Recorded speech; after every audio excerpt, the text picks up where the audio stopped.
Welcome back to my YouTube channel, everybody. It's Tom Christie back in the studio, and I'm going to begin a new carving series on a green-winged teal drake.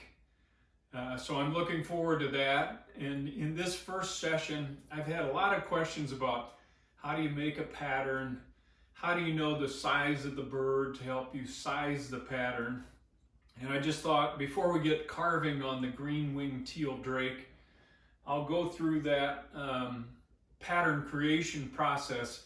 I do have a separate video on how to create a pattern, but we'll dive into a little bit more detail on this specific one. I've done my research on the internet. I've found a few candidate photos, good profiles. I know I want to do a tucked head drake. So we'll take that and go through the steps that I go through to make a pattern. Then we'll move into the carving session. The green-winged teal drake is a little different geometry than the mallard drake that we've done before, the hen mallard that we did, and then the canvasback decoys. So this will be a smaller bird, a little more dainty geometry. I want to make this a life-size bird. So let's get going. Before we dive into it though, if you are valuing the content of my YouTube channel, please hit that subscribe button, hit the likes, that helps me out.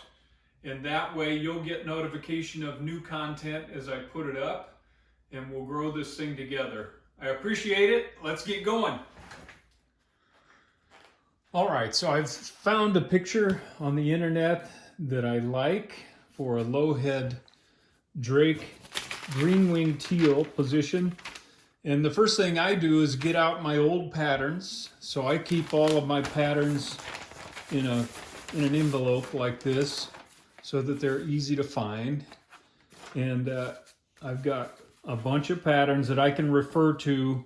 That's the first way that I'm able to get reference dimensions when we're talking about, well, how do you know what length and width to make the pattern?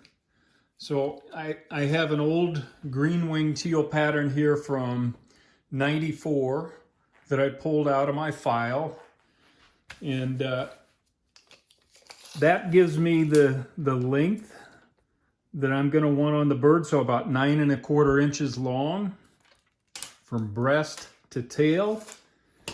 And then another key dimension that I use to size patterns is the distance from the cheek to the tip of the bill. And that dimension is 1.5 inches on the green-winged teal.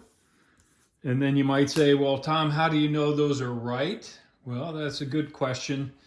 And I'm going to give a little pitch for Pat Godden's books. Again, I've mentioned Pat before. He's a good friend. He's got great pattern books, and they're great for that type of reference dimension. You can see, or maybe you can't, but that bill is 1.5 inches long, and the length in that position is just over 9 inches, and the width is just at about 4.5 inches. So you may not have a Pat Godden pattern book, but you can buy individual patterns from him that give you great reference on those types of dimensions. And then don't copy Pat's pattern if possible. Create your own, but use those reference dimensions, the length and the length of the bill and the width, to size your new patterns. Okay, I've printed out my picture in a size that'll fit in my projector, and I'll show you that in a second.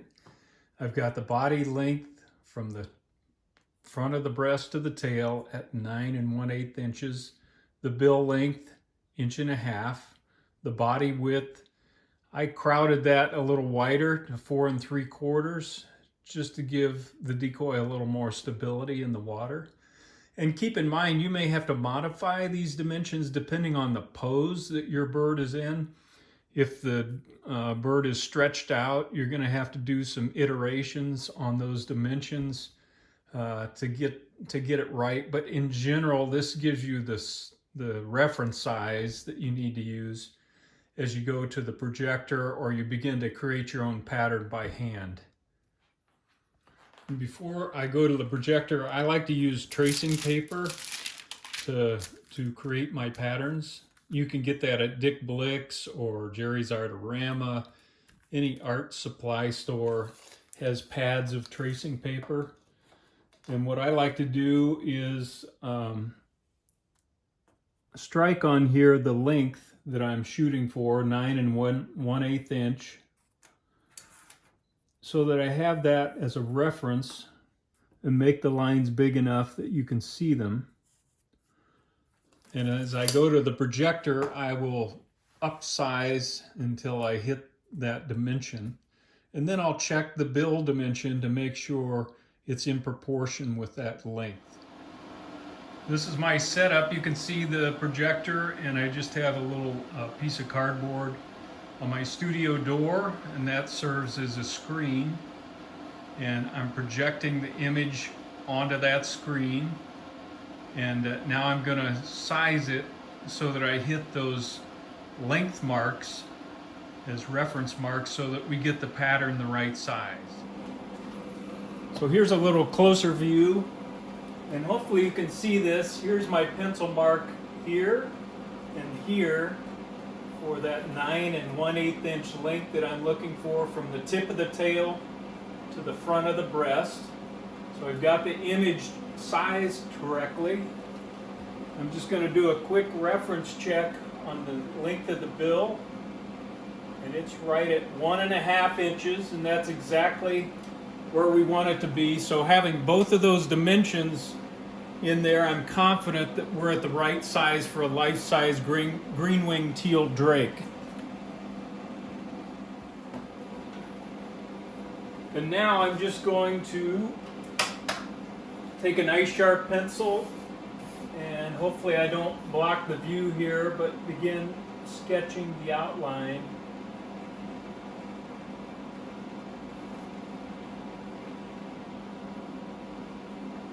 And I won't bore you with watching me sketch the outline of this drake, but I wanted to show you enough to give you the picture. So all the key dimensions are going to be sketched in here.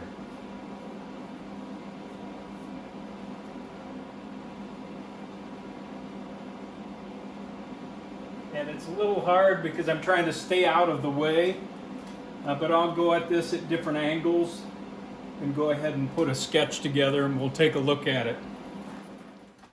Okay, you can see the sketch I made from the projector, and it's not ideal. It's a little shaky. Not everything is complete, and this is where the artistry comes in. We want to smooth things out and follow lines, but begin to make this look more presentable, and maybe make a few corrections. Get the eye in the correct position, because in that particular photo, the eye was very dark. It was tough to nail its location. There's this black area back here that I want to keep in mind on the crest. And the green-winged teal's primary flight feathers are quite long and kind of almost bundled with these tertials back here in the rear of the bird. So again, I'm going through, this is that black area, so color that in. But this is where you have to use a little bit of your artistic skills and smooth things out and get it shaped up the way you think it should be. You can see this water line is bowed, and that's because the picture was a little bit above the bird. So I'm going to flatten that out and make sure I've got that in the right position. The tail here, in order to make a gunning decoy, we want that to be thicker, so we need to add additional material back here. And then a lot of times I'll add a little bit of additional under the tail for support and not follow that line that I sketched on. So you can see you're making modifications to the tracing to make it more pattern-like and to work for you. I think this side pocket may be a little low. Again, the picture may be a little bit from above. So those are the types of minor adjustments that you need to be aware of and to make as you're finalizing your pattern. So let me work on this and then I'll come back and show you where we are. Okay, I've used my straight edge and put a water line on there where I feel like it should be. And we'll erase this water line from the photo. And now we have to decide how much draft, how much decoy is going to be under the water in this particular bird and pattern. It's a small bird, so it's going to be relatively light. This is where experience comes in.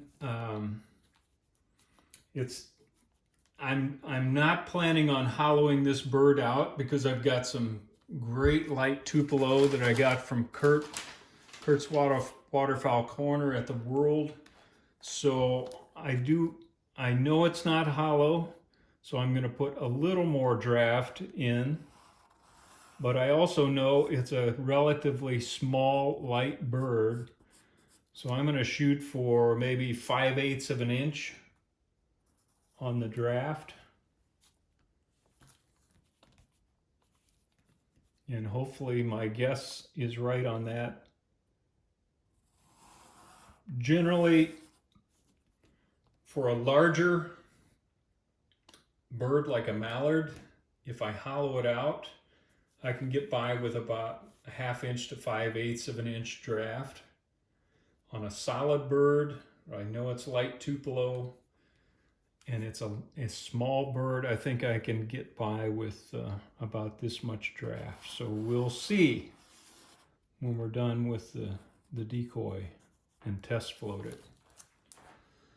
So you play around with that, and generally you can see it's starting to take shape. Now I need to undercut or leave wood under these areas of the primaries. I'm going to make that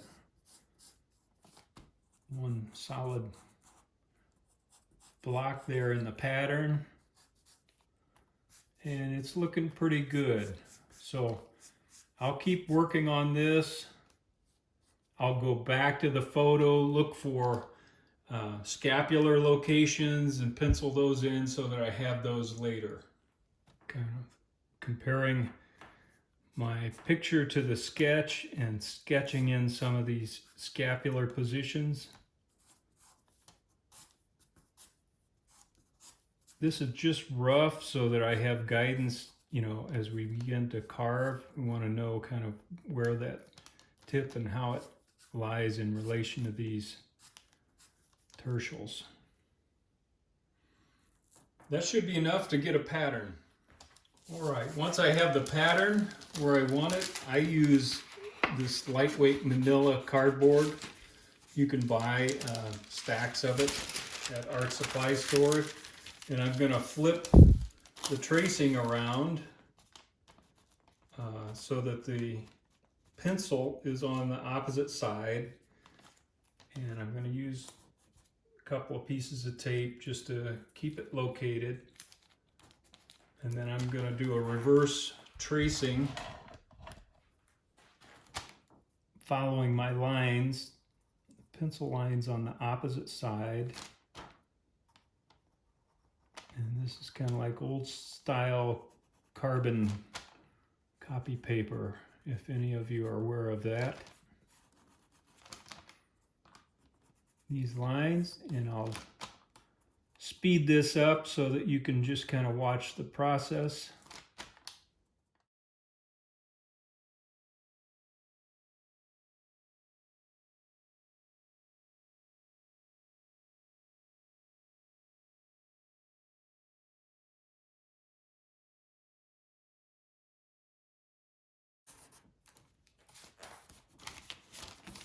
And then hopefully when I lift that up, you can see it's been transferred to the pattern material. I'll retrace those lines and then we'll be set on the side profile pattern. There we go. We've got the side profile pattern set. And now I'll work on a top profile pattern. All right, now using the side pattern and a square here, I'm just striking some lines in key areas. The tip of the tail, where the tail meets the body, where the side pocket goes into the side of the body, and then the front of the bird, of course.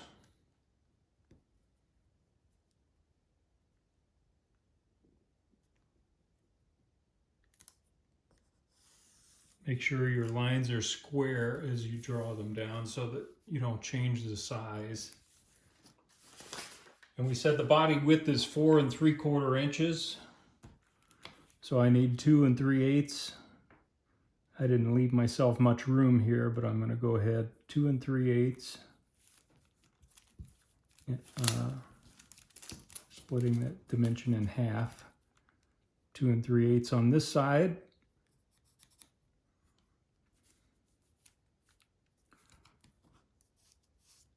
So that gives me a guideline for the width. And I know the breast is generally nice and round. Now I'm going to go back to the side pockets. I'm going to use my old pattern in this case. It's about 2 3/4 inches, to save some time. I'm going to cheat a little. But you can see my pattern is a little different than this particular bird, so I want to be aware of that.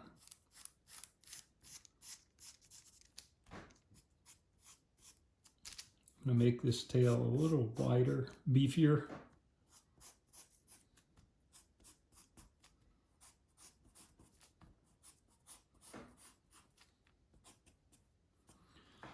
And I'll work on that, and again, I'll look at Pat Godden's book for reference. Just shoot over here for reference on a dimension between the shoulders, how close are the side pockets in the back, and transpose that on to my new pattern here so that you've created a new pattern from scratch using Pat or another person's pattern book for key reference dimensions. A lot of this comes through experience. I've drawn hundreds and hundreds of patterns, and there's just no substitute for experience and kind of knowing what looks right. But I'm just sketching in some guidelines. When I go to carve, I'll have some key reference dimensions, where the cape lies, how wide are the shoulders, how close to the side pockets come on the back, and that'll help us in the carving process. So I'll continue to work this and refine it. I'll also get a head dimension on here so that we know how thick to make the head when we carve it. Now I've transposed a line down from the tip of the bill. I know from my study bill that the bill is just over 1/2 inch wide of the live bird, so I'm giving myself a little guideline in here.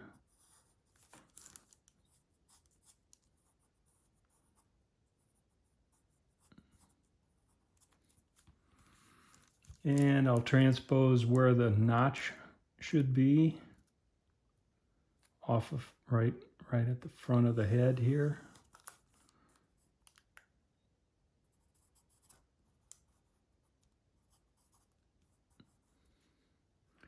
Just going to pencil in some nostril locations to be determined. And I know the width of the head is just at 1 5/8 inches. And I'm also going to transpose onto the pattern where it hits the back. So now I've got some key points. I know where the face starts. I know how wide it is. And I know that the crest comes to kind of a point in back.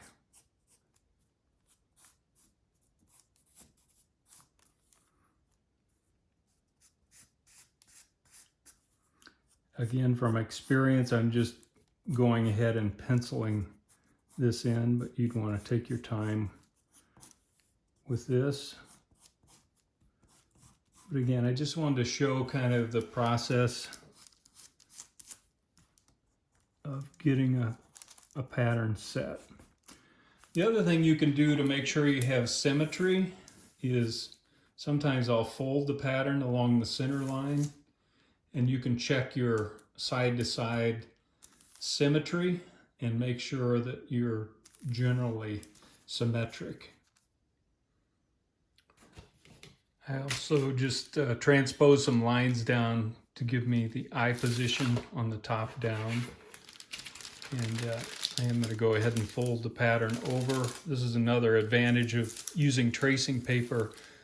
So you can see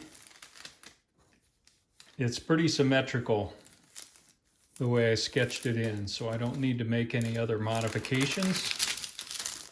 So I'll go ahead and get those cut out or transposed to cardstock and then cut out. All right, we started out with a picture from the internet that gave us inspiration, used some reference dimensions on body length, bill length, and body width, then created a drawing based on that using the overhead projector. And I did want to mention, I did a separate video on pattern making.